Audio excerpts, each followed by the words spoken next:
Hello નમસ્કાર વિદ્યાર્થી મિત્રો, કેમ છો બધા? મજામાં જશો? તો ચાલો આજે આપણે આ વિડીયોની અંદર પ્રેરક અને પુનઃપ્રેરક વાક્ય અને વાક્ય રચનાનો પાર્ટ 4 છે એ શીખીશું. તો ચાલો વિડીયોમાં આગળ વધીએ. સૌથી પહેલાં આપણે જોઈએ કે પ્રેરક વાક્ય રચના એટલે શું. કોને પ્રેરક વાક્ય રચના કહેવાય?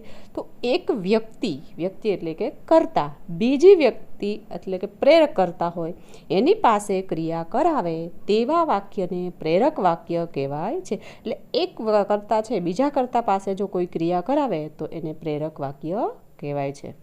પ્રેરિત કરતા છે વડે એ પ્રેરિત કરતા હોય એટલે જે બીજા પાસે આપણે કાર્ય કરાવતા હોય તો એને વડી, પાસી અથવા મારફતે વગેરે જેવા અનુગોથી દર્શાવાય છે. એટલે એને અનુગો લગાડવામાં આવે છે. તો ખાસ યાદ રાખજો વિદ્યાર્થી મિત્રો, એક વ્યક્તિ જ્યારે બીજી વ્યક્તિ પાસે એટલે કે એક કરતા જ્યારે બીજા કરતા પાસે કોઈ ક્રિયા કરાવે તો તેને પ્રેરક વાક્ય રચના કહેવાય છે. પ્રેરક વાક્ય છે એ બનાવવા મૂળ ધાતુ હોય એને આવ, ઔ, રાવ, દાવ, વાડ, આડ અને વગેરે જેવા પ્રત્યયો લગાડવામાં આવે છે. ઉદાહરણ તરીકે આપણે જોઈએ તો શિવમ ક્રિકેટ રમે છે, તો એ સાવ સિમ્પલ એટલે કે સાદું વાક્ય થાય. શિવમ ક્રિકેટ રમાડે છે. જો રમાડે એટલે શિવમ બીજા પાસે ક્રિકેટ રમાડે છે તો એને પ્રેરક વાક્ય કહેવાય છે. પ્રેરક વાક્ય છે એના આપણે ઉદાહરણ જોઈએ તો પહેલું સાદું વાક્ય જોશું અને પછી એમાંથી એ પ્રેરક વાક્ય કઈ રીતના બન્યું એ જોઈએ. તો પહેલું છે શ્યામે તેને પુસ્તક આપ્યું, તો એ સાદું વાક્ય કહેવાય. આપણે એને પ્રેરક વાક્યમાં ફેરવીએ તો શ્યામે તેને પુસ્તક અપાવ્યું, એટલે શ્યામે છે એ બીજા પાસે એને પુસ્તક અપાવે છે એટલે કે બીજા પાસે ક્રિયા કરાવે છે તો એ પ્રેરક વાક્ય ગણાય. બીજું વાક્ય છે કુટુંબીજનોએ સહકાર આપ્યો, તો એ સાદું વાક્ય કહેવાય છે.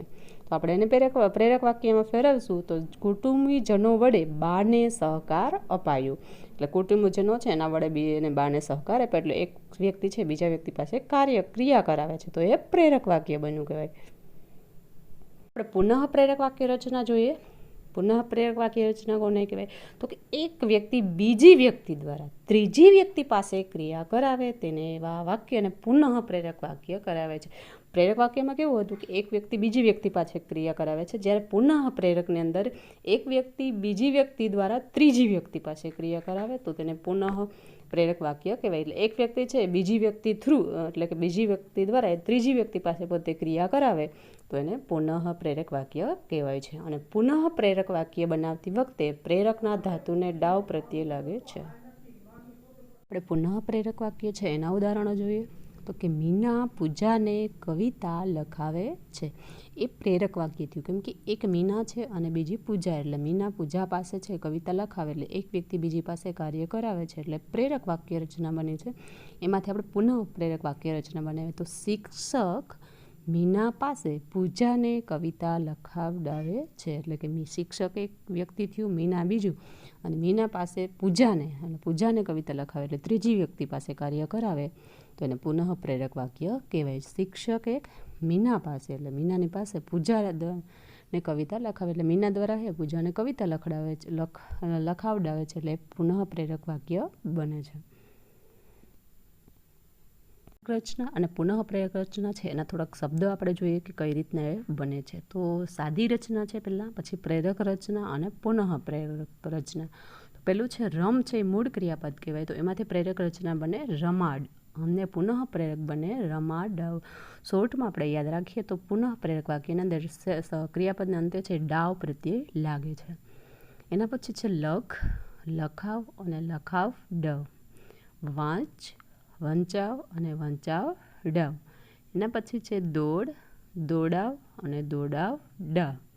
અને છેલ્લું છે ચાલ, ચલાવ અને ચલાવડાવ. તો બધામાં આપણે જોઈ શકીએ છીએ છેલ્લે છે ડાવ પ્રત્યે લાગે છે. એટલે શોર્ટમાં આપણે યાદ રાખીએ પુનઃ પ્રેરક રચના કઈ રીતના વાક્ય ગોતવું તો સહેલું પડી જાય કે ડાવ પ્રત્યે લાગેલું હોય. પ્રેરક વાક્ય ને એમાંથી પુનઃ પ્રેરક વાક્ય કઈ રીતના બને છે એ જોઈએ.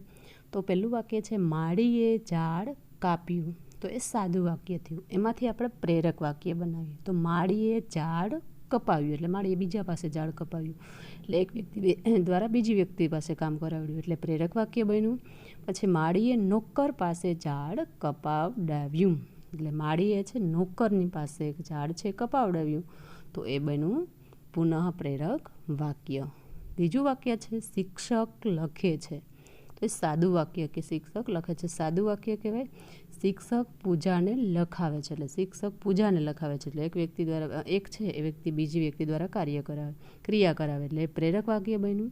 ત્રીજું છે શિક્ષક પૂજા પાસે વિદ્યાર્થીઓને લખાવડાવે છે, તો એ પુનઃ પ્રેરક વાક્ય બન્યું. કેમ કે શિક્ષક એક વ્યક્તિ, પૂજા બીજી વ્યક્તિ અને વિદ્યાર્થીઓ ત્રીજી વ્યક્તિ દ્વારા, એટલે બીજી વ્યક્તિ છે એના દ્વારા ત્રીજી વ્યક્તિ પાસે કાર્ય કરાવે, તો એ પુનઃ પ્રેરક વાક્ય રચના કહેવાય છે. શિક્ષક પૂજા પાસે વિદ્યાર્થીઓને લખાવડાવે છે.